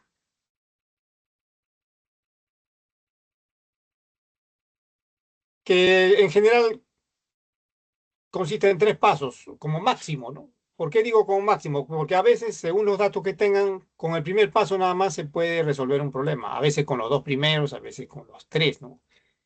Por ejemplo, si queremos descomponer los vectores y describir sus componentes, este es un paso ineludible, ¿ya? Siempre en este método hay que descomponer los vectores y describir sus componentes, o sea, con un número y un signo, ¿no? Por ejemplo, si tenemos vectores en el plano cartesiano x, y, por ejemplo, dos vectores A, módulo A, ángulo teta con el eje X que indica la dirección, después esta flecha de verde B, módulo, vector B, ¿no? Módulo B, ángulo alfa, ¿no? Con el eje menos X. Lo descomponemos ambos vectores, como ya hemos visto, y obtenemos los componentes, ¿no? Para el vector A, su X, A, su Y. Para el vector B también lo descomponemos, tenemos los componentes B su X, B su Y. Y como ya hemos visto la descripción analítica de los componentes, para el vector A tenemos a su X más a coseno de teta, a su Y más a seno de teta. Para el vector B, ambos componentes caen en la zona negativa, ¿no? O sea, en la zona negativa de los ejes X, Y, ¿no? B su X debe escribirse entonces con signo negativo, menos B coseno de teta, B su Y menos B coseno de alfa, perdón. Y B su Y es igual a menos B seno de alfa. El signo menos, ya sabe, indica la dirección, ¿no? Hacia el eje negativo, ¿no? Del eje X y hacia el eje negativo del eje Y. O sea, hacia la izquierda y hacia abajo, ¿no? Ese paso es ineludible. El siguiente paso es sumar los componentes a lo largo de los ejes. Esos componentes que han visto ahorita se suman de manera algebraica y se obtienen resultantes tanto a lo largo del eje X como a lo largo del eje Y, que son R sub X y R sub Y. A su vez, esos resultantes en realidad representan los componentes, las componentes del vector resultante. Así que el vector resultante se puede escribir conociendo sus componentes que son R sub X y R sub Y. O también indicando su magnitud y dirección, ¿no? Como ya hemos visto, la magnitud se determina por el teorema de Pitágoras, raíz cuadrada de la suma de los cuadrados de los componentes, y la dirección a partir de la función tangente. Bueno, gráficamente podría ser así, miren, el sistema cartesiano x, y. El vector resultante debe caer según la orientación de los vectores A y B en la página anterior, debe caer en el cuarto cuadrante, ¿no? El vector resultante. Si lo descomponemos, tenemos los componentes R sub X y R sub Y. Y la dirección con el eje más X viene indicado por el ángulo gamma que ven ahí en la izquierda. Entonces, en ese triángulo rectángulo de amarillo que está sombreado, el ángulo gamma que indica la dirección respecto al eje más X del vector resultante, queda determinada, ¿no? Por la tangente inversa. O si conocen los componentes de frente, ¿no? Le puede salir un ángulo notable. En general, pues se usa la calculadora, pero en los problemas de los ejercicios, nivel preuniversitario, le van a dar valores adecuados para que el ángulo salga exacto, ¿no? Ya esos son los tres pasos. Veamos los ejercicios, ¿no? A ver, tenemos un ejercicio, un problema de adición de vectores por métodos. Al método analítico dice la resultante de los vectores mostrados es nula. Dice, ¿cuál es la medida del ángulo teta? Estos son los vectores mostrados. Miren, el vector A, 8 unidades, el vector B, 6 unidades, este es el vector C, y no lo conocemos. Tampoco conocemos el ángulo que forma con el eje Y, o sea, su dirección respecto al eje más Y, no la conocemos. O sea, teta, le piden ese ángulo teta, o sea. Ya. Ya, entonces lo primero que hay que hacer es descomponer los vectores que están inclinados. Los vectores que ya se encuentren sobre los ejes no se descomponen. A y B ya no se descomponen. Solo el vector C se proyecta sobre el eje X, o sea, el eje menos X, me da esta componente, se proyecta sobre el eje Y, me da esta componente. Ahora, ¿cómo indico de manera analítica los componentes? Con un número y un signo, ¿no? Por ejemplo, el componente que está opuesto, el componente en el eje X del vector C está opuesto al ángulo teta, ¿no? Por eso va multiplicado por el seno de teta, es este acá. Dirección hacia la izquierda, ¿qué signo se pone? Menos. Ahora, este otro componente está junto al ángulo, va multiplicado por el coseno, C coseno de teta. Signo más, ya está implícito, bueno. Falta indicar las direcciones de los vectores A y B, ¿no? Con un signo, ¿no? El vector A está hacia la derecha, tiene 8 unidades, su dirección se indica con signo más porque está hacia la derecha. El vector B tiene 6 unidades, esa es su magnitud, su dirección es hacia abajo, ¿no? Esa dirección se indica con signo menos, ¿eh? Ya. El primer paso, como pueden ver, es ineludible, ¿no? Ahora, aquí es necesario aplicar el segundo paso porque dice que la resultante de los vectores es nula, ese es un dato. Eso significa que al sumar los componentes a lo largo del eje X me da una resultante en el eje X y debo igualarlo a cero. Al sumar los componentes en el eje Y, debo sumar los componentes en el eje Y y me da una resultante también que debo igualarlo a cero porque dice que la resultante es nula. Si es nula la resultante, la componente de la resultante es nula, ¿no? Por eso se iguala a cero ahí, miren. R sub X es la resultante en el eje X, 8 menos C seno de teta, ¿no? Y eso debe igualarse a cero. De aquí va a salir C seno de teta igual a 8, ecuación 1. Análogamente, sumamos los componentes a lo largo del eje Y, C coseno de teta menos 6. También debe igualarse a cero, porque la resultante, como es nula, las componentes del vector resultante también deben ser nulas, por eso es igual a cero. De aquí se despeja C coseno de teta igual a 6. Es de ecuación 2, ahora podemos dividir 1 entre 2. Se cancela C, ¿no? Cuando se divide se cancela C, ¿no? Seno sobre coseno, tangente. Y al otro lado derecho va a quedar 8 entre 6, que va a ser 4. O sea, tangente teta es 3, 4 tercios, ¿no? 8 sextos, que va a ser 4 tercios. Entonces, 4 tercios queda la tangente teta. Si la tangente teta vale 4 tercios, acuérdense el triángulo 37-53, el ángulo debe ser 53 grados, ¿no? Esa es la respuesta, ¿no?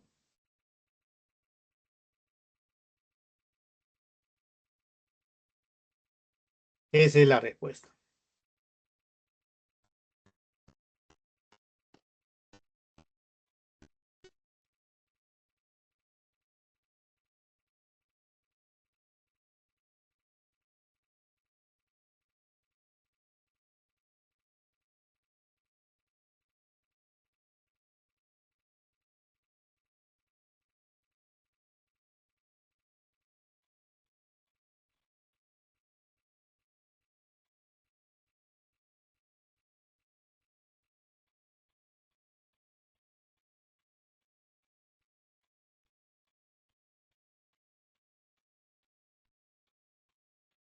Bien, entonces un ejemplo de adición de vectores por el método analítico. Bien, ahora pasemos ya a estudiar esta última parte. Vamos a estudiar cinemática, o sea, el movimiento, los- con lo cual comienzan los temas propiamente de física, ¿no? A partir de cinemática. Entonces, veamos, vamos a la teoría.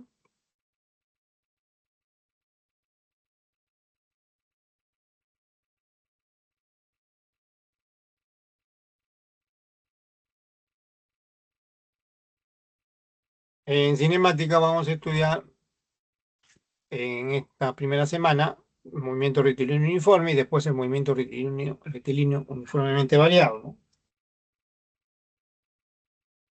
Debemos indicar que cinemática significa estudio del movimiento. Sí que el concepto primordial es el de movimiento. Afortunadamente es simple el concepto de movimiento. Se debe entender como un cambio de posición. Cuando la mente humana percibe el cambio de posición de un objeto, se dice que está en movimiento. Ahora, a su vez, el movimiento se considera relativo, ¿no? Ya que su descripción depende del observador u objeto que se usa como referencia. Es decir, el observador u objeto que se usa como referencia se llama en realidad sistema de referencia. El movimiento depende del sistema de referencia. Por ejemplo, acá tenemos un tren con dos vagones. Hay un observador en reposo en tierra y otro viajando en el vagón o prima, ¿no? Para el observador O que está en tierra, el bloque que está en el vagón se mueve hacia la derecha, pero para el observador O prima que está en el vagón, el bloque no se mueve respecto a él. Como pueden ver, la descripción es diferente, ¿no? Y como es diferente, se dice que el movimiento es relativo, ¿no? También puede ser otro ejemplo en la misma figura, miren. El observador O que está en tierra describe el movimiento del otro observador que está viajando en el tren diciendo que se mueve hacia su derecha. O sea, se mueve hacia su derecha. Eso lo describe el observador O, pero el observador O prima, que está viajando en el tren, describe al otro observador que está en tierra, indicando que se aleja de él hacia la izquierda, se mueve hacia la izquierda. Entonces, como pueden ver, otra vez tenemos dos descripciones diferentes del movimiento. Por eso se dice que es relativo el movimiento, porque las descripciones son diferentes, o sea, va a depender del observador, ¿ya? U objeto que se usa como referencia, ¿no?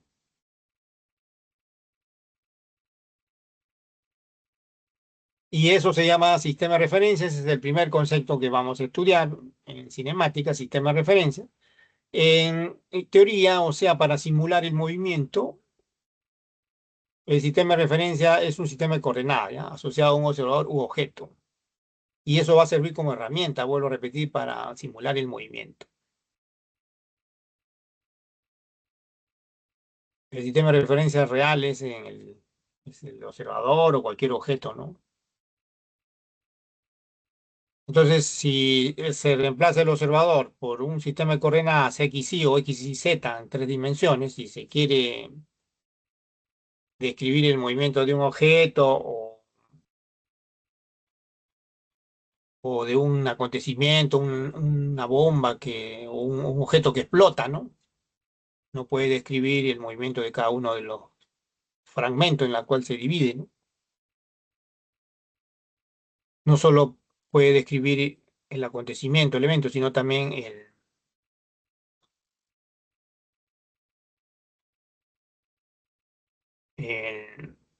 movimiento de los fragmentos.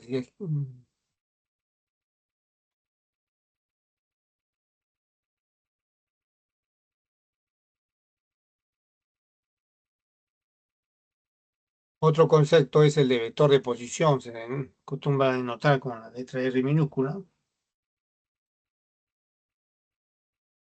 Indica las coordenadas de un punto donde se localiza un objeto, un acontecimiento, ¿no?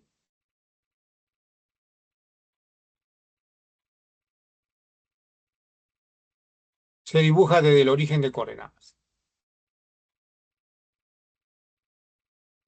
Si es en tres dimensiones, debe tener tres coordenadas. X y Z se puede representar por una terna, así como están viendo ahí, ¿no?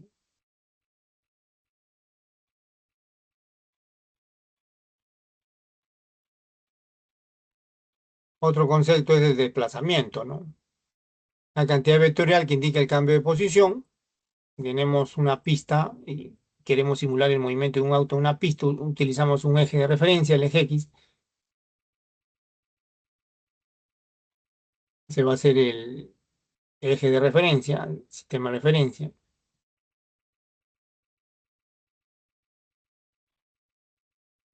Y se puede describir el movimiento respecto a un punto, por ejemplo, el cero, ¿no? Donde está el observador. Tanto la posición inicial del centro de masa o de gravedad de un auto se puede describir a partir de una determinada posición t sub cero, x sub cero en un instante t sub cero. Esa posición viene indicada por una sola coordenada. Y si está moviendo hacia la derecha, la velocidad también tiene una sola coordenada, ¿no? En una posición final, un instante t, el vector de posición viene indicado por otra flecha que tiene una sola coordenada también x, cero.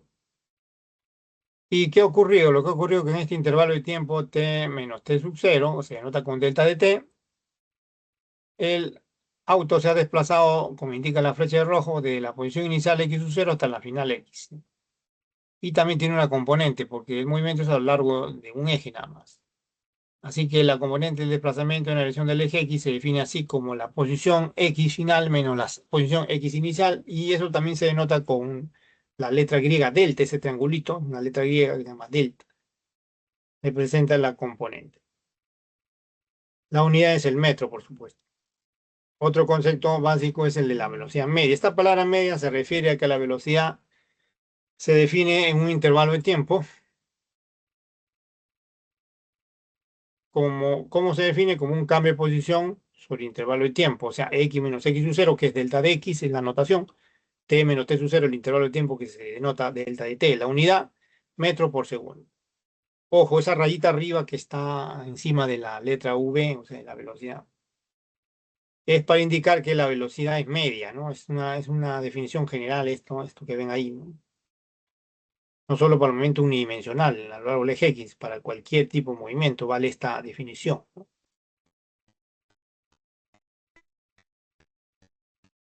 Otro concepto es el de la distancia, ¿no? Delta de S. Otra vez se está poniendo el triangulito, o sea, la letra griega delta, para denotar la distancia, pero ahora se pone S, ¿no? Es una cantidad escalar que indica la longitud de recorrido de un objeto. O sea, mejor dicho, la distancia depende de la trayectoria, ¿no? Según esta definición, ya que es igual a la longitud de la trayectoria. La unidad también es el metro. Hay que distinguir lo que es distancia, o sea, trayectoria, o recorrido también, ¿no? Y desplazamiento, ¿no? La distancia es el recorrido sinuoso que ven ahí, ¿no? O sea, la trayectoria. Y el desplazamiento es el vector que va desde la posición de la izquierda de la persona que está caminando hasta la posición de la derecha. Ahora, si el movimiento no fuera así, sinuoso, sino en la forma de una línea recta, ese rectilíneo, ahí sí coinciden exactamente la distancia con la magnitud del desplazamiento.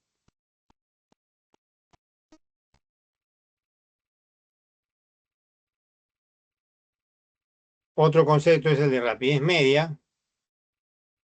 También es una cantidad escalar que indica la distancia recorrida, ¿no? Por un objeto en un intervalo de tiempo. La distancia se denota delta S, así, intervalo de tiempo delta de t.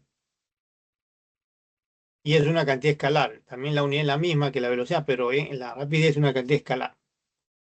También se le llama media porque se define en un intervalo de tiempo, ¿no? Ahora, ¿qué pasa si el movimiento es rectilíneo en una sola dirección? También se cumple aquí que si el movimiento es rectilíneo en una sola dirección, la rapidez coincide con la magnitud y la velocidad, ¿no? No es lo mismo rapidez media que velocidad media, es diferente.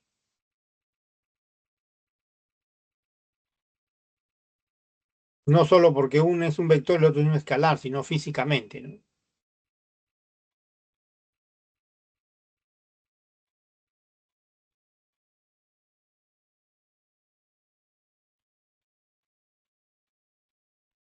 Con esto ya se puede estudiar el movimiento rectilíneo uniforme, que es el más simple, MRU.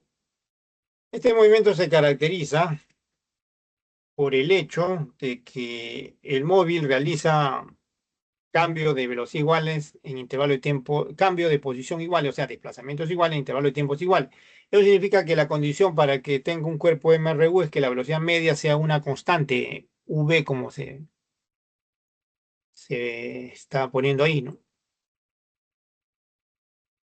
¿Ya? Entonces, esto se cumple. ¿Ya? Siempre la distancia, el desplazamiento es el mismo en el mismo tiempo t. Ya, siempre, como pueden ver en esa imagen ahí. Y acá sale la fórmula única del MRU, que es una sola. Posición final X es igual a inicial X sub 0, más la velocidad por el intervalo de tiempo. Ve, la velocidad en este caso ya es instantánea, porque es para cada instante, para cada instante. Ahora, también puede ocurrir lo siguiente, miren. Si se asume que el tiempo inicial es cero, la ecuación se reduce a esta que se usa bastante, ¿no? Ya el t inicial ya no interesa.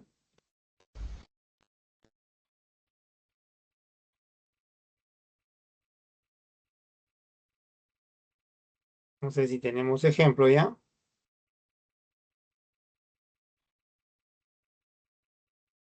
Sí, acá tenemos uno, miren,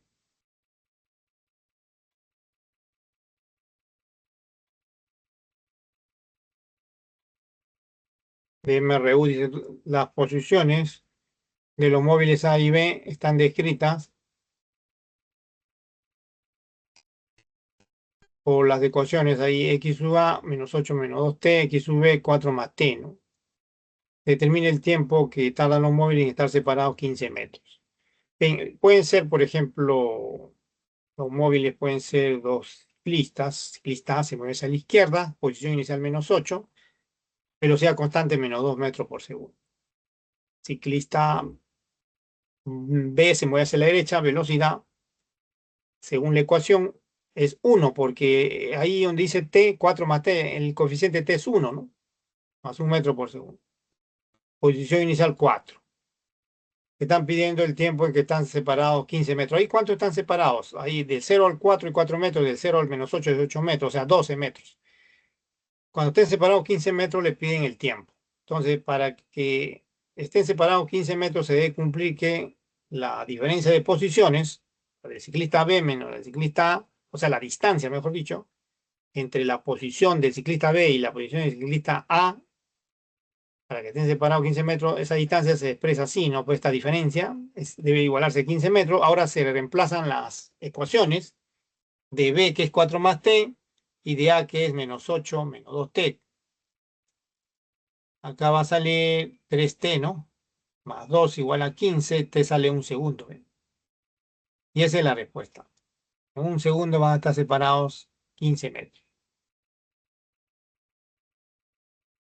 A partir de esa posición que están ahí en la figura, ¿no?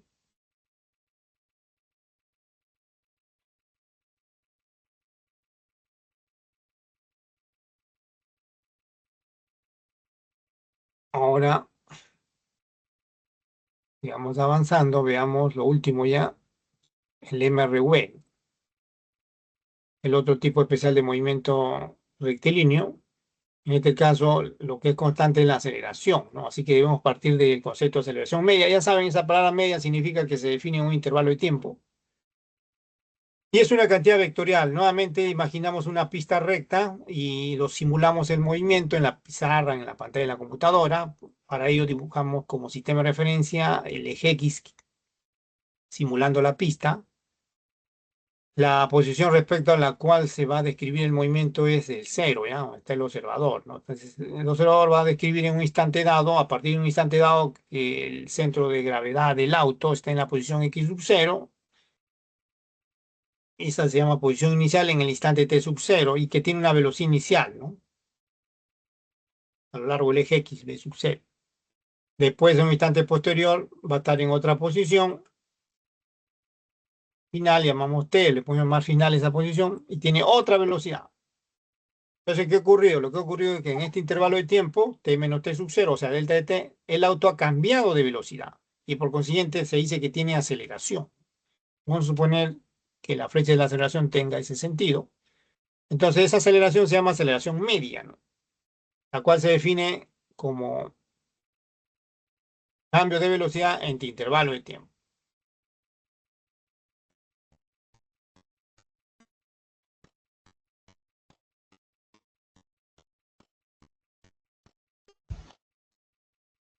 La unidad metro por segundo al cuadrado.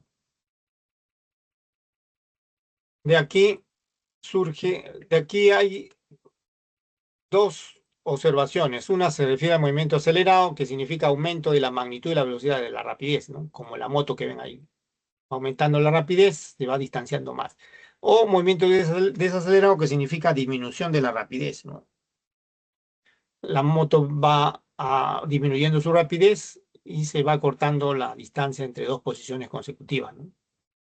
Con esto ya se puede definir el movimiento rectilíneo uniformemente variado, el MRU. La condición necesaria es que la aceleración sea constante, ¿no?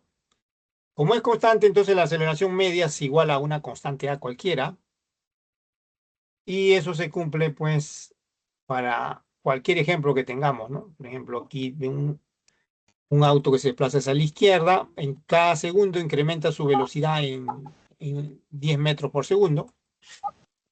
En cada segundo, de 1 a 2, de 2 a 3 segundos, en 10 metros por segundo. Y se dice que tiene aceleración constante, ¿no? ¿Cuáles son las ecuaciones ahora básicas que describen el MRV? Son estas de acá. Esta surge de la propia definición de aceleración media. Velocidad es igual, final es igual a la inicial más la aceleración por el intervalo de tiempo. La otra es la ecuación posición-tiempo. Posición final es igual a la inicial más la velocidad inicial por el intervalo de tiempo más un medio de la aceleración por el intervalo de tiempo al cuadrado. Pero cuando el t inicial se pone cero, se reducen a estas dos fórmulas más reducidas, ¿no? También se combinan estas fórmulas, se obtiene una ecuación auxiliar que es esta: velocidad final al cuadrado es igual a velocidad inicial al cuadrado más dos veces a por el cambio de posición. Posición final x menos la inicial x sub 0. Veamos un ejercicio. No, acá hay dos en realidad, uno de concepto. Un cuerpo puede tener velocidad cero, dice, ¿no? Sin embargo, estar con aceleración. Correcto, mire, en la caída libre, en el movimiento vertical hacia arriba, por ejemplo, uno lanza un cuerpo, ¿no? En el punto más alto, la velocidad es nula, pero en todo momento actúa la aceleración de la gravedad. Así sea nula en el punto más alto, actúa la aceleración de la gravedad. Verdadero. Un cuerpo puede tener rapidez constante y sin embargo tener velocidad variable. Sí, miren, el movimiento circular, miren la flecha. La magnitud y la velocidad, el tamaño de la flecha de verde es la misma, pero la dirección va cambiando, ¿eh? Verdadero. Ahora, es imposible que un cuerpo pueda tener, dice, velocidad constante y rapidez variable. Esto es correcto porque si la velocidad es constante, entonces la rapidez y la dirección en cada instante también deben ser necesariamente constantes, ¿no? Aquí le dan un problema típico de MRV, le dan la ecuación posición-tiempo, x menos 2 más 12t menos 2t cuadrado. Le están pidiendo el cabo de qué tiempo. Dos preguntas: el desplazamiento de la partícula es más 18 metros y la velocidad en el instante 3, ¿no? Este puede ser el objeto, moto, instante 0. A partir de ahí se describe. Se mueve hacia la derecha. Esta es la ecuación que le dan. La igualamos a la ecuación general y comparamos, ¿no? Siempre es útil conocer la posición inicial. Siempre es útil conocer la velocidad inicial. Se compara nada más 12 metros por segundo. Y la aceleración, un medio de A, menos 2, A sale menos 4 metros por segundo. Bien, ya conocemos entonces la posición inicial y la velocidad inicial. Podemos determinar ahora el tiempo. Acabo de que el tiempo del desplazamiento es más 18, ¿no? La aceleración, por si acaso, es negativa, está hacia la izquierda, es movimiento desacelerado, ¿no? El desplazamiento se obtiene restando simplemente la posición final x menos la inicial, que es menos 2, ¿no? Y, y eso es igual a más 18, ¿no? O sea, 12t menos 2t cuadrado igual a 18. Se obtiene una ecuación de segundo grado, que en realidad es un binomio cuadrado perfecto, miren. T menos 3 al cuadrado, t menos 3 al cuadrado, t menos 3 al cuadrado, de ahí sale t igual a 3. En ese tiempo el desplazamiento es 18, o más 18. Con eso calculamos la velocidad en el instante 3, con la otra fórmula, ¿no? La velocidad inicial es 12, la aceleración menos 4 por t, reemplazamos t igual a 3, 12 menos 4 por 3, o sea, 12 menos 12 es 0. Quiere decir que se detiene el motociclista a la derecha en 3 segundos, ¿no? Esa es la... Y el M, movimiento rectilíneo uniforme variado, tiene gráfica, ¿no? Una de las gráficas es la gráfica velocidad en función del tiempo, que bastante se presenta. Los valores de los instantes de tiempo se leen en el eje horizontal, la velocidad en el eje vertical. Siempre es una línea recta inclinada, ¿ya? Por ejemplo, si aquí en el instante cero leemos una velocidad inicial, en el instante t leemos una velocidad final, la gráfica es una línea recta inclinada. Análogamente, si ahora leemos en el instante t en el instante cero una velocidad inicial mayor y en el instante t una velocidad final de menor valor, de menor magnitud, también debe ser una línea recta inclinada. En la figura de la derecha es de la izquierda es acelerado el movimiento, ya que se incrementa la magnitud de la velocidad. La figura de la derecha es desacelerado, ¿no? Las observaciones indican lo siguiente, miren. La inclinación de la recta, indicada por este ángulo θ, respecto a la línea horizontal, la tangente de ese ángulo indica la aceleración, ¿ya? En cualquiera de las dos gráficas. Si conocen ese ángulo, ya conocen la aceleración. El área que estoy sombreando, bajo la gráfica, ¿qué representa? El desplazamiento. El desplazamiento, ¿ya?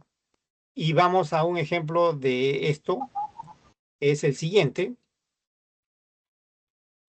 Se tiene una partícula que se mueve en la dirección del eje, aquí está la gráfica, esta es la gráfica. A ver, veamos la solución. Leemos la gráfica de 0 a 6, ¿no? De 0 a 6 tenemos esta área, ¿no? ¿Qué representa esa área? El desplazamiento de 0 a 6. Es el área de un triángulo rectángulo, producto de catetos sobre 2, ¿no? O un medio del producto de los catetos. Se incluye el signo, por supuesto. Va a salir menos 45. Bueno, esto es menor que 0, ¿no? Acá. Menor que 0. Ahora sí. Y ahora el otro intervalo de 6 a 10 es también el área de ese triángulo rectángulo, un medio de 4 por 10, ¿no? 20. Ahora sumamos los desplazamientos, menos 45 más 20, menos 25 metros. Y ese es el desplazamiento, ¿no? Ese es el desplazamiento. Y lo último, muy rápidamente, el MRV vertical, ¿no? Que es análogo al MRV, pero solamente en la vertical, ¿no? Aquí ya se conoce la aceleración de la gravedad. Cuando se lanza un cuerpo verticalmente hacia arriba o hacia abajo, la única aceleración que actúa es la aceleración de la gravedad, ¿no? El cuerpo siempre alcanza un punto de máxima elevación donde la velocidad es nula, y lo que se mide lo que se indica en la fórmula son posiciones y velocidades, ¿no? No son distancias, sino posiciones, o sea, puntos en el eje y velocidades, ¿no? No son alturas, lo que pasa es que a veces coincide o se puede deducir la altura leyendo las posiciones, o sea, los puntos en el eje Y. Las ecuaciones son las mismas, se reemplaza en vez de A menos G, ¿no? En vez de X se reemplaza Y. Son las mismas que hemos estudiado. Y el otro problema, que es el último, es este, ¿no? Dice, se suelta un cuerpo desde lo alto de una torre, después de recorrerse la mitad, en 5 segundos dice que recorre la mitad de su altura, ¿no? En vez de la torre, parte de reposo, se suelta, significa velocidad inicial cero, ¿no? La altura es h respecto al suelo, ¿no? La tierra. Cuando se suelta, la posición es h. Cuando llega al suelo, la posición es 0, así que la distancia entre 0 y H es la altura, ¿ven? Ahora dice que en 5 segundos, o sea, en este intervalo de 5 segundos que estoy marcando, dice que recorre la mitad, o sea, la posición entonces al cabo de 5 segundos es H sobre 2, o sea, la mitad de la altura. Usamos la fórmula posición-tiempo nada más, y igual y sub 0 más b sub 0 por t menos un medio de la gravedad por tiempo al cuadrado. La posición inicial, miren ahí arriba, cuando se deja caer, es arriba, ¿no? O sea, H, posición inicial. O sea, el punto inicial es H. La velocidad inicial es 0. Eso se reemplaza y también se reemplaza en el instante 5, pero en el instante 5 no olvidar que la posición es H sobre 2 porque ha recurrido, en 5 segundos ha recorrido la mitad de la altura, ¿no? Por eso se pone y igual H sobre 2. O sea, el punto es y H sobre 2. Ese es el punto. Y eso es igual a H menos la posición inicial, menos un medio de G por T. Queda H y medio, un medio de G por T. Se cancela 2 a ambos lados. Queda G por T cuadrado. Y se reemplaza, ¿no? G10, H5 al cuadrado, 250. Y esa es la respuesta, ¿no? Esa es la respuesta.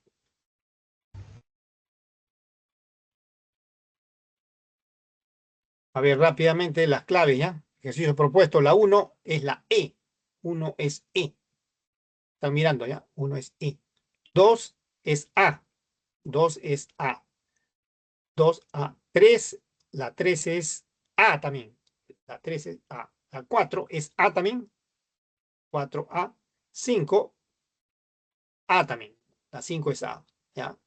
Y esas son las claves de los ejercicios propuestos. Gracias por su atención. Será hasta la próxima semana.